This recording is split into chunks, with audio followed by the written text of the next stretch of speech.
అవతార పురుషుడు వస్తే ఆయన మళ్ళీ మళ్ళీ పుట్టాల్సిన పని లేదు. కాబట్టి ఆ నిజమైన అవతార పురుషుడు తను ఎలా పరిచయం చేసుకుంటాడంటే, నేను కూడా అని పరిచయం చేసుకోడు, నేనే అంటాడు.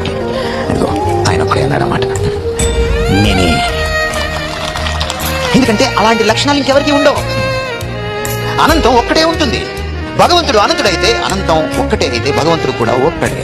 ఆ ఒక్కడే తాను పరిచయం చేసుకునేటప్పుడు నేనే అని అంటే పక్క మతాల వాళ్ళు ఉలికి పడకూడదు, బాధపడకూడదు, కష్టపడకూడదు.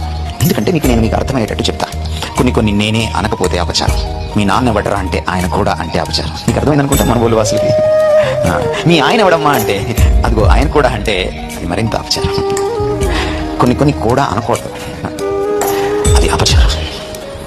భగవంతుడు దిగి వస్తే, మానవ అవతారం ఎత్తితే, నీ ముందు నించుంటే, అది ఏ కాలంలోనైనా ఒకసారి అవతారం ఎత్తాడు. భగవంతుడు ఒక్కడే కనుక ఆయన పరిచయం చేసుకునేటప్పుడు అంటాడు, నేను కూడా అంటాడు. దాన్ని చూసి మనం బాధపడకూడదు. కొంతమంది అనుకుంటారు ఈ క్రైస్తవులకి సంకుచితమైనటువంటి మనస్సు, వీళ్ళది నేరో మైండ్, వీళ్ళు అన్ని కలుపుకుండే బ్యాచ్ కాదు. అవును, మేము అన్ని కలుపుకుండే బ్యాచ్ కాదు. సత్యం అన్ని కలుపుకోదు. అన్ని కలుపుకుందామన్న విశాల హృదయంతో పక్కింట్లో కూడా మా నాన్న అని పిలవలేను.